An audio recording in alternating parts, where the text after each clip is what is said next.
안녕하십니까. 오늘은 2021년 제2기 영원한 하나님의 언약 그 마지막 시간으로 새 언약을 배웠는데, 새 언약을 배웠으면 이제 뭐 어떻게 해야 되겠습니까? 살아야죠. 살아야죠. 예, 그래서 새 언약의 삶이라는 제목으로 함께 공부해 보겠습니다.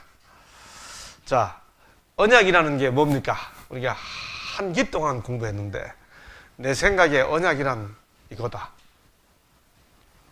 딱 한마디로 압축해서 우리가 석 달 동안, 세 달 동안 공부한 이 언약을 한마디로 뭐라고 이야기할 수 있겠어요? 결국 언약,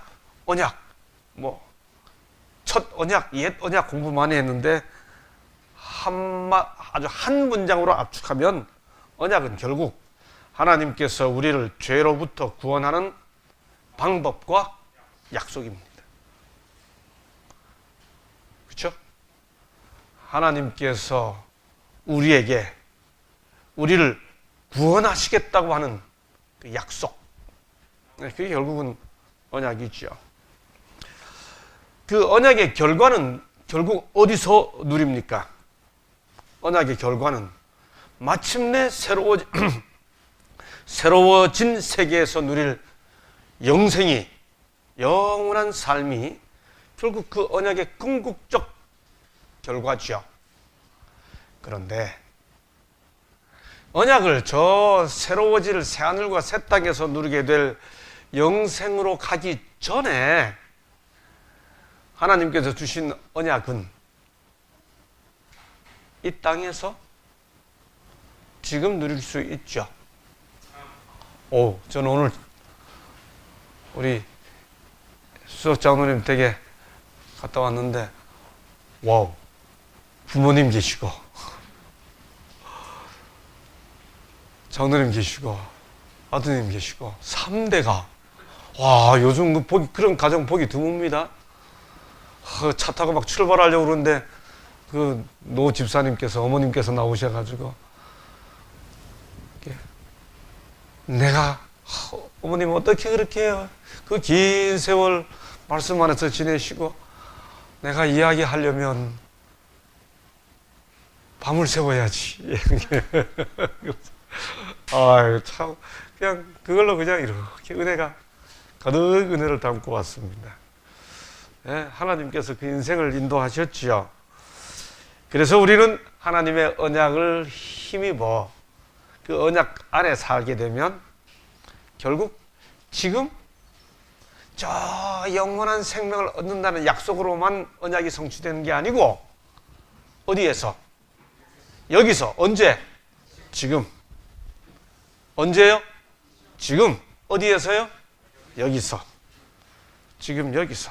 그 말씀을 해주신 소중한 말씀이, 내가 온 것은 양으로 생명을 얻게 하고, 그 다음 뭐라고 그랬습니까? 더 풍성히 얻게 하려는 것이요. 여러 가지 의미로 설명할 수 있지만은, 저는 오늘 이 구절의 의미, 이번 주 기억절이에요. 이 구절의 의미를 양으로 생명을 얻게 하고, 다시 말해 새로워진 세계에서 누릴 영생을 얻게 하고 더 풍성히 지금 여기서. 저도 가만히 생각해 보면 1974년 5월 11일 그날 그 경포 바닷가로 어떻게 따라갔다가 이렇게 하나님 안에서 평생을 살게 됐는지 생각해 보면 그저 감사하죠. 인도하시고 지키시고. 예, 그래서 새 언약은 미래에 있을 최종적인 축복에 대한 약속일 뿐 아니라 현재를 살아가는 지금 우리의 삶에 대한 풍성한 축복에 대한 약속입니다. 자, 그러면 이제 지금부터는 영원한 생명으로 가기 전에 지금 여기서 하나님께서 내가 너를 내 백성으로 삼고 나는 너의 하나님이 될 거야 라고 해주신 그 언약으로 인해 우리가 누리는 것들을 한번 헤아려 보자고요. 집사님, 지금 하나님 안에서 내가 받은 게 있다면, 누리고 있는 축복이 있다면 뭐가 제일 먼저 생각나세요?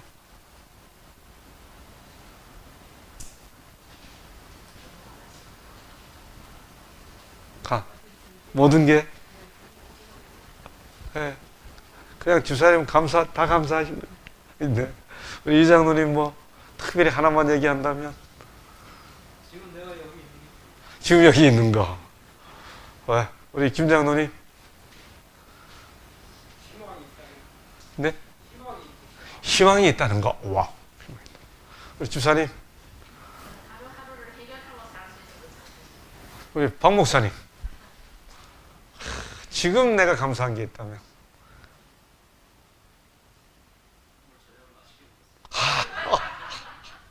아멘.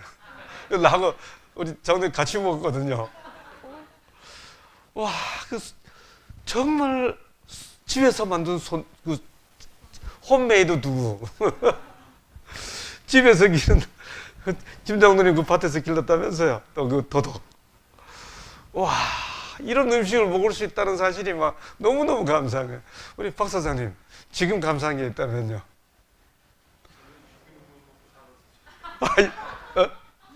예. 할렐루야. 예, 우리나라 대표 유기농 선수. 참 감사하죠. 그렇죠? 자, 오늘 교과는 우리가 지금 여기서 누리게 되는 하나님의 언약의 축복의 첫 번째 주제로 기쁨이라고 하는 주제를 이야기합니다. 요한일서 1장 1절로 4절, 태초 붙어 있는 생명의 말씀에 관하여는, 이게 요한이 하는 말입니다. 예수님에 대하여 우리가 들은 바요, 눈으로 본 바요, 자세히 보고 우리 손으로 만진 바라. 예수님에 대한 이야기예요. 요한은 다 들었고 보았고 만졌거든요. 이 생명이 나타내신 바 된지라, 이 영원한 생명을 우리가 보았고, 요한은 자기가 봤어요. 그 다음 증언하여 너희에게 전하노니, 이때부터 이제 전도가 시작이 되는 거죠. 예수님에 관한 증언이 시작되는 겁니다. 이는 아버지와 함께 계시다가 우리에게 나타내신 바 된 이시니라. 그 다음 우리가 보고 들은 바를 너희에게도 전함은, 이거 예수님 이야기를 하는 거예요. 전함은 너희로 우리와 뭐가 있게 하려 함이라? 사귐이 있게 하려 함이니, 우리 서로 사귀자 이거예요. 교제하자. 우리의 사귐은 아버지와 그의 아들 예수 그리스도와 더불어 누림이라. 우리가 이것을 쓰면 우리의 무엇이? 기쁨이 충만하게 하려 함이라. 어떤 분이요, 하나님 없는 인생의 주소를 이렇게 말했습니다. 여러분, 하나님 없이 사는 사람의 인생 주소가 뭘까요? 도, 군, 면, 리가 있어요. 번지까지 있습니다. 하나님 없는 인생 주소에 도, 군, 여기는 강원도, 횡성군, 안흥면, 무슨 리? 안흥리? 안흥리잖아요. 근데 하나님 없이 사는 인생의 주소는 무슨 군, 무슨 면, 무슨 도, 무슨 군, 무슨 면, 무슨 리, 몇 번지일까요?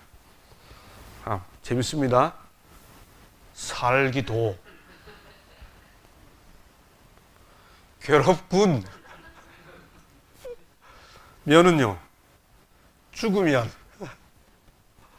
리는요, 조리, 몇 번지요? 44번지.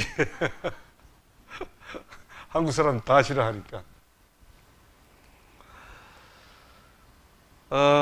저는 강릉에서 태어나서 고향이 태능에서 살았어요. 보니까 이게 평생을 어디에서 살다가 어디로 갔다가 강릉에서 태어나가지고 태능에서 살다가 안흥에 왔습니다. 여러분, 그런데 원래 우리가 살게 됐던 주소, 인류의 원래 주소는 그 주소 이름이 뭐였죠? 에덴. 에덴이란 말이 무슨 뜻이에요? 예. 에덴이란 말은 기쁨의 정원. 아, 주소 좋아요. 주소가 어디요? 능이요. 강능이요. 태능이요. 이거보다 주소가 어디요? 기쁨의 정원. 뜻이 좋잖아요. 그죠? 우리 박 목사님이 이 안흥교회의 안과 흥, 이 두 글자를 딱 성경에 빗대가지고 사도행전에 저기 교회가 평안하여 든든히 서고 안, 흥, 주를 경외함과 성령의 위로로 날마다 제자 수가 더하더라. 이렇게 안흥을 풀었어요. 근데 원래 인류의 주소는 어디라고요? 기쁨의 동산. 그래서 예수를 만나는 게 결국 이걸 회복하는 거거든요. 에덴을 회복하는 거니까. 그러니까 언약 안에 있으면 뭐가 회복이 돼야 되는 거죠? 기쁨이 회복돼야 되는 겁니다. 그 예를 들어볼까요? 삭개오가 예수님을 만난 다음에 가장 먼저 보인 반응은 뭐죠? 급히 내려와 뭐하며? 즐거워하며. 제가 참 좋아하는 사진 중에 하나가 이 사진입니다. 예수님의 사진 그림 참. 예수님 막 웃으시는 장면. 저는 이렇게 웃음 치료하실 때 같이 웃자 그러면 그건 잘 안 되더라고요. 같이 따라 이렇게 이러고 내가 지금 정신이 나갔나 그런 생각도 들고 잘 안 돼요. 근데 그거 하시는 분들 정말 대단하고요. 하다가 진짜 그 다음엔 서로 하는 모습 때문에 또 웃죠. 아, 정말 웃긴다 그러고 웃고. 근데 그래 이게 마중물 하듯이 발동 거느라고 웃는 것도 필요하겠지만 혹 그렇게 막 박수 치면 못 웃더라도 깊은 웃음이, 깊은 기쁨이 우리에게 있잖아요. 그래서 주소가 바뀌어요. 아까 하나님 없는 사람의 주소가 뭐라고요? 무슨 도? 다 잊어버리셨죠, 금방. 살기도 무슨 군? 기업군. 무슨 면? 죽으면 몇리? 조울이 몇 번지? 44번지 했는데요. 하나님 안에 있는 인생 주소 제가 만들었습니다. 뭘까요? 은혜도. 그 다음요. 행복하군. 행복군. 믿으면. 무슨 리? 지금 우리 주제가 기쁨이니까. 기쁘리. 몇 번지? 77번지. 예.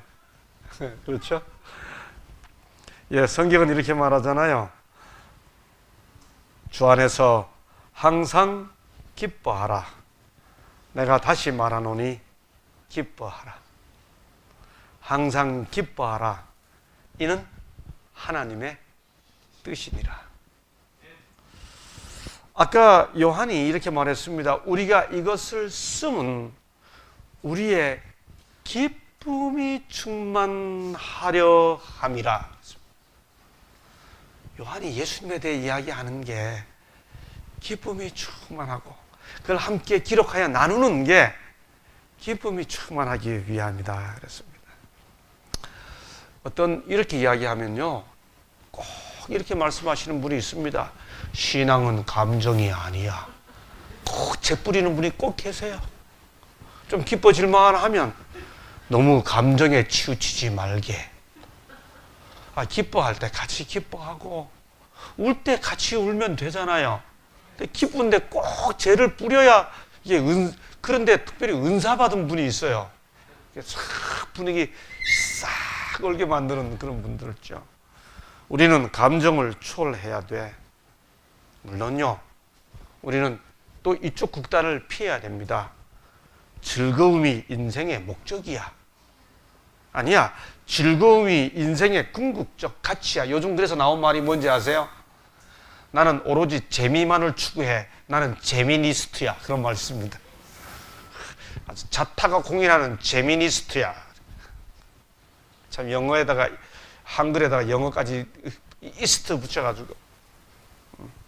신앙은 그래서 심지어 신앙마저도 신앙은 즐거움을 위한 수단이야. 뭐 이렇게까지 가는 분들이 있습니다. 이쪽 양극단을 우리가 피해야죠. 그렇죠? 성경은 하나님 말씀 자체가 우리에게 주님의 봉사를 통해 주님의 희생을 통해 그분이 오셔서 만져보고 듣고 다 함께 눈으로 본 그걸 함께 나누는 것은 뭐가 있게 하기 위함이라고요? 기쁨이 있게 함이라고 이야기하잖아요. 기쁨은 정서적인 내용이잖아요.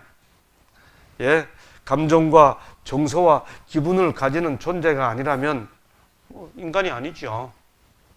여러분, 자살하는 다람쥐 보셨어요? 다람쥐가 야, 참 인생이 아니지 다생 다생 괴롭다. 그렇죠? 우리가 슬픈 것도. 근데 가만히 보면 어떤 분들 중에 신앙을 진지하게 하다 못해 언제나 신앙을 심각하게 하시는 분들이 계세요. 신앙은 진지하게 하는 것이지 심각하게 하는 게 아니에요. 꼭 심각해야 신앙인 줄 아는 분들이 계세요. 경건을 심각한 것과 동일시 여기는 분들이 있습니다. 진지해야 돼요. 근데 그건 심각한 게 아니에요. 기쁨을. 이건 성경의 약속이거든요. 여러분, 그래서 우리 사람들 가만히 보면요, 그거 틀렸어 하는데 잘 들어보면 그거 내가 싫어 라는 말을 틀렸다고 말해요. 우리가 싫다고 말하는, 우리가 틀렸다고 말하는 많은 것들이 내가 싫어하는 거예요. 그래서 막 굉장한 신앙의 원칙을 남들은 전혀 문제 안 삼는데 자기 혼자 뭐 욕을 해야만 신앙의 원칙이라고 막 이야기하는 분들 가만히 들어보면 그 자기가 싫어하는 거예요. 다분히 정서적인 이야기죠. 그래서 우리는 성경 자체가 우리 보고 기뻐하라고 말하기 때문에 그 기쁨의 정서를 잘 이해하고 그걸 잘 조정해서 하나님이 약속하신 것들을 즐기고 누리는 특권을 가져야 되겠죠. 자, 한번 기쁨의 이야기를 다 찾아봤습니다. 항상 기뻐하라. 주 안에서 항상 기뻐하라. 내가 다시 말하노니 기뻐하라. 빌립보 3장 1절 주 안에서 기뻐하라.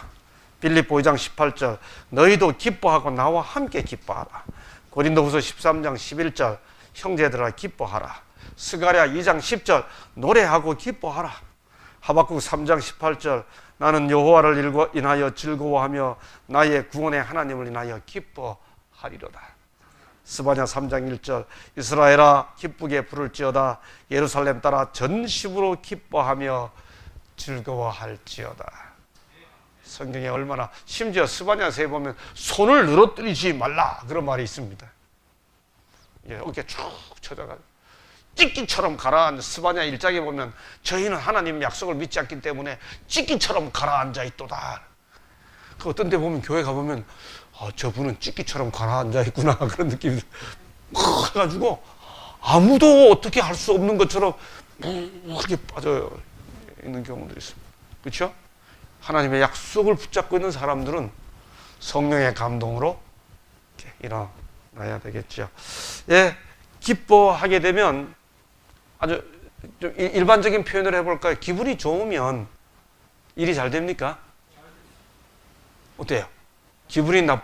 자, 그래서 한번 기분이 좋고 기쁘면 어떤 좋은 일들이 있는지 한번 과학적으로 한번 이야기해 보겠습니다. 이거는 이제 현대 과학인 심리학에서 하는 이야기입니다. 기분이 좋으면 첫째 뭐가 잘 되나요? 공부가 잘 됩니다. 이거 어려운 말로 인지 기능과 창의성의 증진. 쉬운 말로 공부가 잘 돼요. 잘 외워지고 잘 되는 거죠. 그 다음, 기분이 좋으면 일하는 게 쉽습니까? 내가 좋아서 마당 쓸 때 하고 아버지가 마당 쓸어 해서 빗자루 들고 억지로 쓸 때 하고 어느 게 더 잘 쓸어져요? 네, 활기가 있고 여기 있죠. 네. 그 다음, 중대장님이 휴가 내줄 때는 기분이 나쁠 때 가서 휴가 보내주십시오. 그럼 보내줘요. 기분이 좋을 때 휴가 보내주십시오. 그럼 보내줘요. 예, 기분이 좋으면 남을 잘 도와줍니다. 이타정신이 늘어나죠. 쉬운 말로 하면 그겁니다. 네 번째, 여기 보세요. 어떤 사람에게 막 욕했습니다. 막 욕하고 나니까 혈압이 쫙 올라갔어요. 사람이. 화가 나면 혈압 올라가죠. 혈압 올라간 다음에 여기 보세요. 여기 보면 즐거운 프로그램 보여주고 아주 평온한 예쁜 아주 아름다운 그림 보여주고 그 다음에 아무 감정 없는 교육 프로그램 보여주고 슬픈 프로그램 보여줬어요.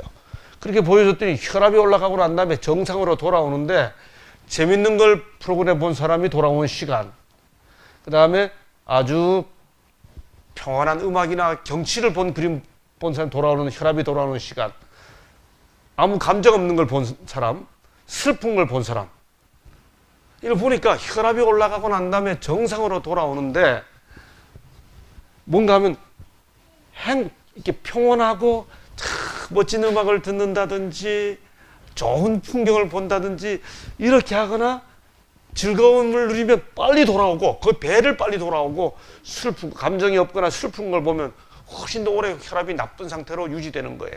무슨 말인가 하면 기분 좋은 것, 기쁜 환경은 기분 나쁜 것을 빨리 정상으로 신체 반응을 정상으로 빨리 돌아오게 하는데도 좋은 기능을 하는 거죠. 우리 혈압마저도. 그렇죠? 그 다음 다섯 번째, 기분 좋으면 우리 면역 기능이 강화됩니다. 그 다음에 여섯 번째, 여러분 맨날 인상 쓰는 사람이 좋으세요? 미소 지어주는 사람이 좋으세요? 악수할 때 이런 사람이 좋으세요? 안녕하세요. 여러분 인상이 굳은 나마저도 밝은 사람을 좋아해요.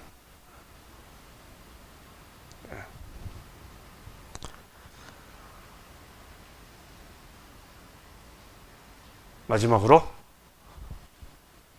기분 좋으면요, 이거 다 거꾸로 이야기하면 기분이 좋으면 하고 싶은 일들이 많아지고요, 하고 싶은 일들이 많아지다 보면 경험이 많아지고요, 경험이 많아지다 보면 성취가 많아져요. 성취가 많아지면 다시 기분이 좋아요. 그래서 기쁘게 농사일을 짓더니 토마토가 잘 됐어요. 할 수 있는 게 많아졌어요. 그러니까 뭐 토마토도 잘하고 그 다음에 배추도 잘하고 고추도 잘하고 할 수 있는 게 점점 많아져. 그랬더니까 1년에 1,000만 원 벌더니 2천만 원 벌고 뭐 2천만 원 벌더니 1억을 벌고, 그러니까 또 기분이 좋아. 이게 뭐냐, 이게 복잡한 것 같아도요, 적응 기능을 강화하고 이걸 확장 및 축적 이론이라고 부릅니다. 프레드릭슨이라는 굉장히 중요한 심리학자가 이걸 기쁨 정서가 만들어내는 현실적 그 긍정 효과에 대해서 이렇게 이야기했어요. 우리가 언약 안에 있으면 누리게 되는 첫 번째 결과가 뭐라고요? 기쁨이다. 그 기쁨이 가져오는 많은 순기능이 있는 거죠. 우리의 눈이 예수께 고정되어 있다면 우리는 인정 많은 구주를 볼 것이며 그의 용모에서 빛을 발견할 것이다. 그리스도의 영이 다스리시는 곳마다 화평이 머물고 뭐가 있을 것이다? 기쁨이 있을 것이다. 기쁨도 있을 것이다. 왜냐하면 하나님께 대한 평온하고 거룩한 신뢰가 있기 때문이다. 주의 영이 우리 하는교회 모든 성도님들의 삶에 역사하셔서 늘 예배와 교제와 만남 속에 기쁨의 영이 가득하게 되기를 바람하지 않습니다. 영상으로 이 교과에 함께 참여하는 우리 성도 여러분, 언약에 대한 이론적 이해 끝에 우리의 정서가 성령의 감동으로 충만해졌으면 좋겠습니다. 교과는 두 번째로 지금 여기서 누리게 되는 언약의 선물에 대해 죄책감으로부터의 자유라고 말합니다. 함께 읽으시겠습니다. 로마서 8장 1절 시작. 그리스도 예수 안에 있는 자에게는 결코 정죄함이 없나니. 성경의 약속입니다. 여러분, 수사관들이 흔히 하는 속담이 하나 있습니다. 범죄가 발생이 되고 나면 범인을 잡는데 아주 공식처럼 나와 있는 한마디 격언이 있습니다. 그게 뭔지 아세요?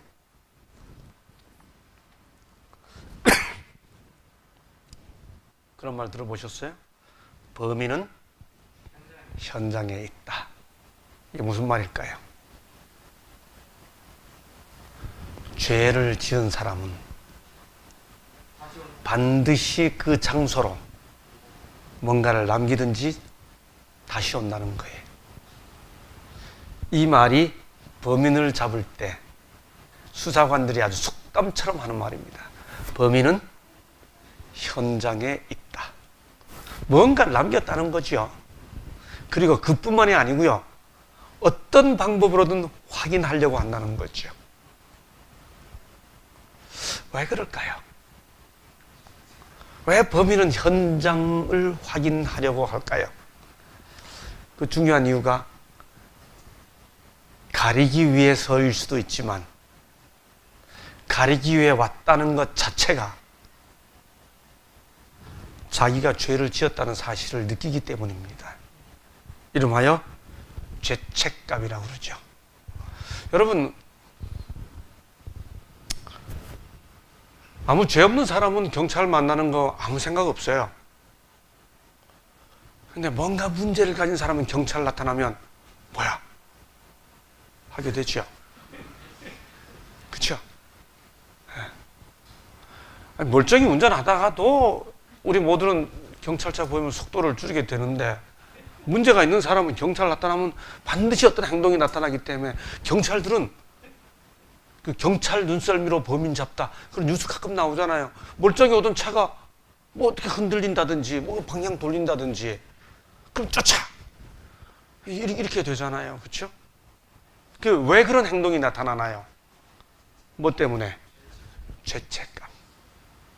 이게 죄를 지은 모든 사람들을 지배하는 무게지요. 주님께서 요한복음 8장 11절에서 한 여인에게, 요한복음 8장의 여인을 그릴 때마다 기왕에 요한복음 8장 제가 이야기했으니까 빗나간 이야기 하나 하죠. 이거 교과에는 없는 것 제가 로마서 8장과 연관시켜 이 장면을 삽입했습니다.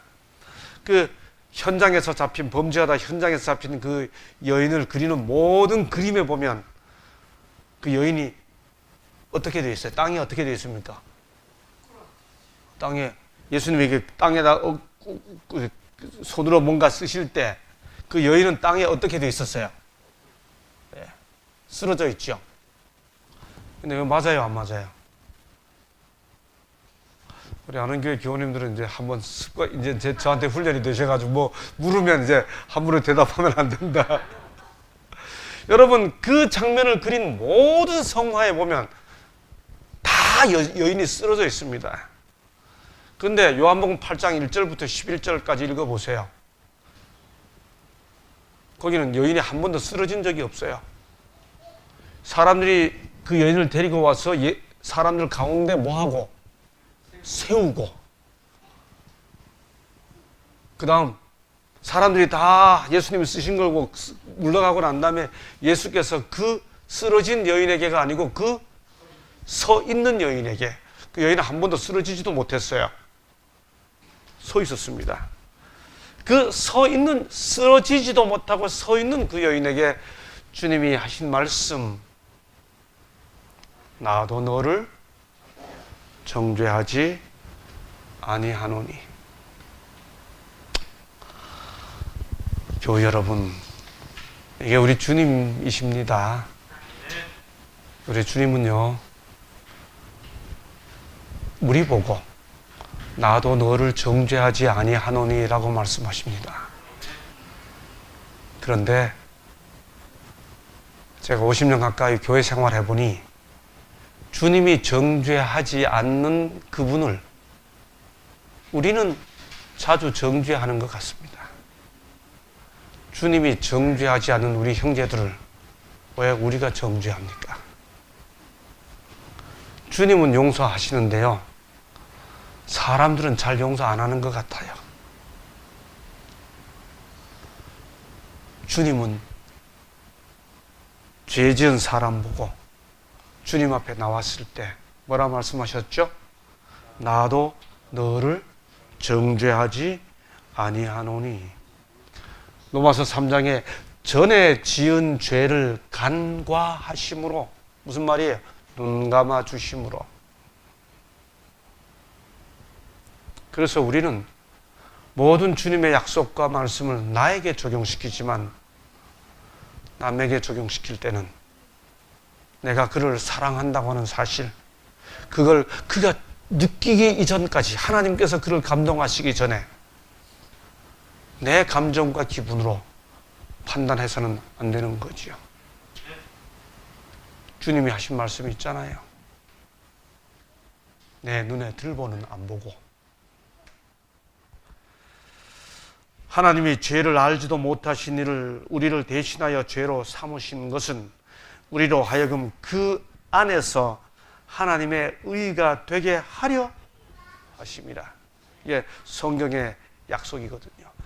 이 모든 말씀들은 실제로 우리들의 삶에 죄가 존재한다는 그 죄의 실체가 없다고 부인하는 게 아니에요. 이건 뭐냐? 이 모든 약속들의 의미는 하나님과 우리와의 언약 관계로 인해 죄가 없다는 뜻이 아니고 죄의 정죄 아래 있을 필요가 없다는 사실을 말해주는 거죠. 제가 늘 하는 말대로 당신 죄 없어 라고 하면 그 눈 똑바로 쳐다보면서 그래 나는 죄 없다. 저 그렇게 말하는 사람 만나면 은혜 받는 게 아니라 겁나요. 여러분, 인간이 어떻게 하나님 앞에 나는 죄 없다고 이야기할 수 있습니까? 저는 누가 그렇게 저한테 가르치면 저는 그 손가락 마주 쳐다볼 용기 없어요. 대신에 그 시선을 피하고 하늘을 보죠. 주님, 저는 주님 자녀 아닌가요? 100번이면 100번 주님은 무슨 소리야? 내가 너를 구원했는데. 우리는 그 주님의 약속 때문에, 그 주님의 언약 때문에 죄의 정죄 아래 있을 필요가 없다고 하는 사실을 성경은 약속으로 주고 있는 것이죠. 그분은 그들의 죄책감과 죄의 짐을 제거하셨다 그랬습니다. 교우 여러분, 그래서 우리의 죄책감을 주님의 언약으로 해방되고 주님의 은혜로 자유를 누리자고요. 나를 바라보면 열 뿌리고 나는 하늘에 적합하다는 말을 할 수 있는 사람 저는 없다고, 거짓말쟁이라고 생각합니다. 그래서 주님의 약속이 확실하기 때문에 주님 바라보고 주님 저 구원받을 수 있나요? 라고 여쭤보자는 거죠. 내가 나를 보면 나는 열 뿌리고 나는 주님 재림 맞을 준비가 됐어 라고 말하시는 사람은 없어요. 근데 열 뿌리고 주님께 여쭈어보자고요. 주님 저 구원 못 받습니까? 무슨 소리야? 내가 너를 구원했는데 라고 하시는 약속에 대한 믿음으로 해방을 누리자는 거죠. 이게 언약의 약속이라는 겁니다. 이게 지금 여기서 우리가 누릴 수 있는 특권이라는 거죠. 세 번째, 새 언약과 새 마음입니다. 우리는 예레미야 31장을 배웠습니다.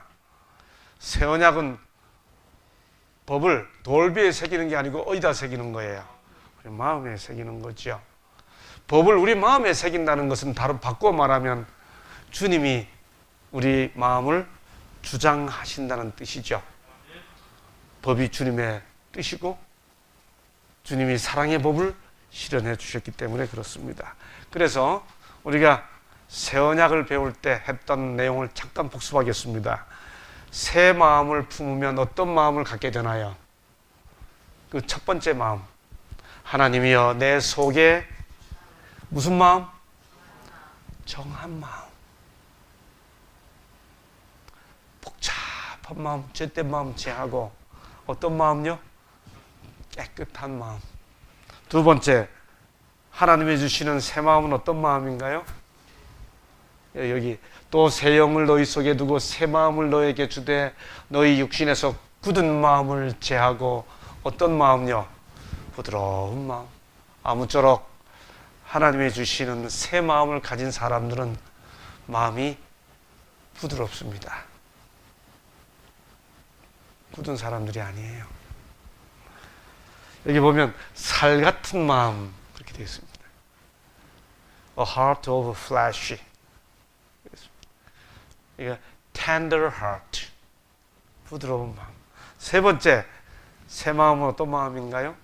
너희 안에 이 마음을 품으라 곧 그리스도 예수의 마음이니. 제가 우리 젊은이들에게, 저도 이제 은퇴가 이제 뭐 몇 학기 안 남았기 때문에 이제 사역을 다 마무리해 가려고 하는 즈음에 꼬리를 저만큼 앞에 내다보면서 젊은이들이 대학생들이 너무나 소중한 거예요. 젊은 선생일 때는 막 좀 무서운 선생이었습니다. 근데 지금은 이래도 귀엽고 저렇게도 소중하고 우리 대학생들이 너무나 소중해요. 그래서 그 학생들에게 제가 자꾸 제 인생 이야기를 이렇게 권면하기를 저도 모르게 돼요. 저도. 근데 제가 이렇게 말하기 좋아합니다. 내가 평생 지금까지 60년이 좀 넘게 살아보니 요렇게만, 요런 마음만 가지고 있으면 모든 사람들이 좋아하는 것 같더라. 이게 딱 두 가지가 뭐냐? 누가 말할 때 잘 들어주는 거. 두 번째, 겸손한 사람이다. 모든 사람들이 싫어하는 사람이 하나 있는데 그게 어떤 사람이냐? 잘난 척하는 사람이다. 그게 누구의 마음이에요? 이게 우리 정말 이 마음을 주님께서 주시도록 기도해야 되죠, 그렇죠? 너희 안에 이 마음을 품으라 곧 그리스도 예수의 마음이니. 예. 뭔가 전원이 연결됐는데 지금 전원이 예. 가운데가 빠졌네. 가운데 연결이 빠졌는지. 안 빠졌어. 네. 됐습니다. 자, 새 마음의 네 번째 특징입니다.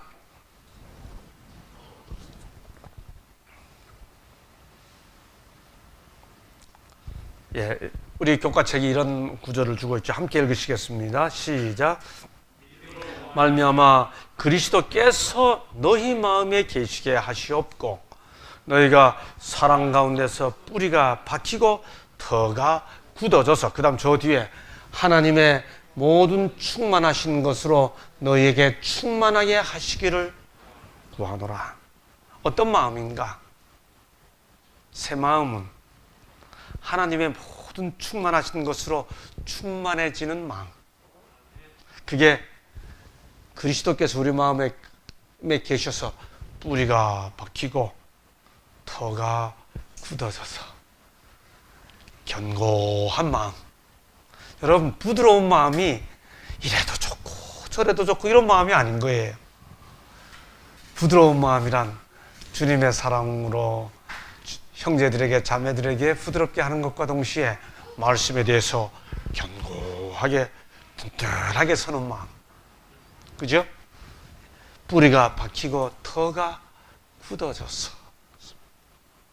우리 아는교회 교우님들, 우리 성도님들, 정말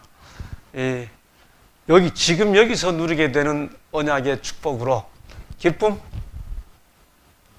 또 죄책감으로부터 해방, 세 번째는 새 마음. 그 새 마음이 뭐예요? 겸손한 마음, 섬기는 마음, 정한 마음, 그렇죠? 그리고 어떤 마음이? 부드러운 마음.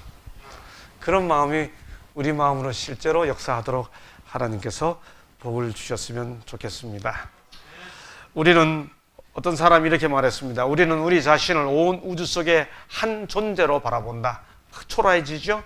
그리고 그 속에서 우리의 무지와 무능력을 발견한다. 너무 초라해요. 그 결과 우리는 두려움을 갖게 된다. 이렇게 말했는데 이 구절은 우리에게 뭐라고 말하나요? 하나님의 모든 충만하신 것으로 너에게 충만하게 하시기를 원하노라. 오늘 저녁에 참 어쩌면 대한민국 강원도 저 안흥면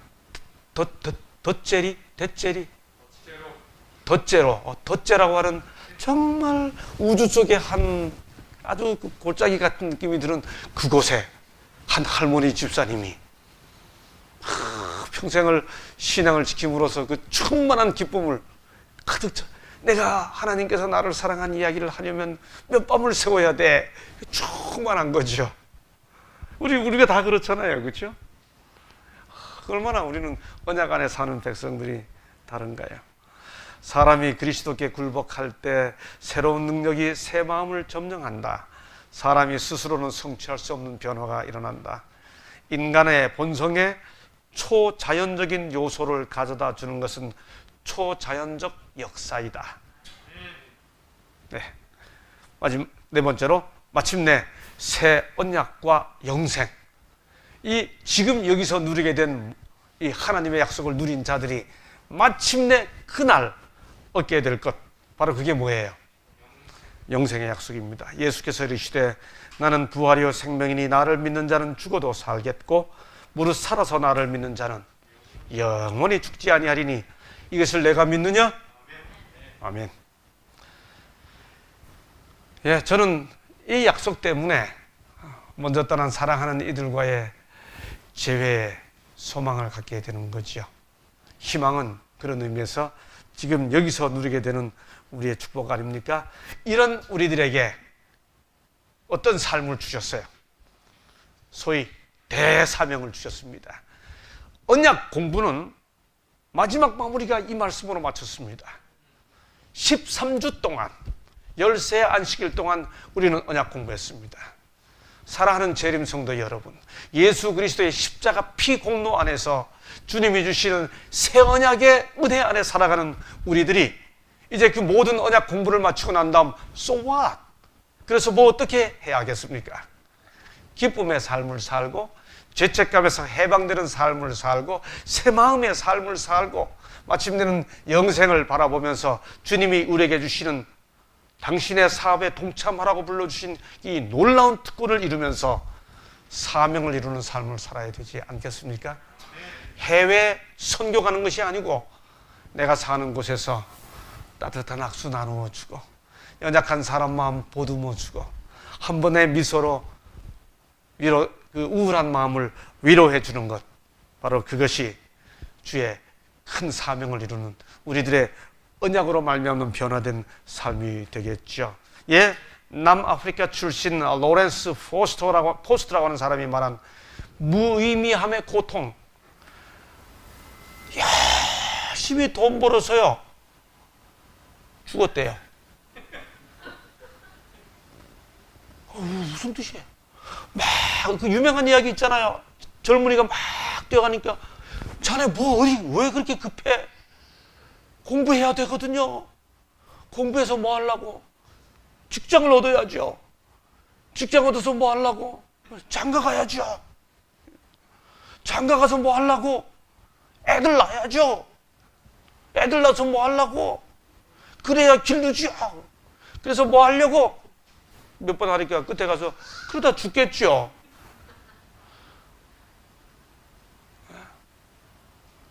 여러분, 직업은 참 소중한 가치가 있어요. 그런데 살다가 그 사람의 인생을 다, 예를 들어 뭐 평생 진짜 농사 짓는 분들이 많으시니까 여기 둔내 안흥하면 토마토 제일 유명하죠. 토마토 소중해, 잘 기르는 것도 소중하죠. 근데 토마토가 소중해요? 내 생명이 소중해요? 내 생명이 소중하죠. 그렇죠?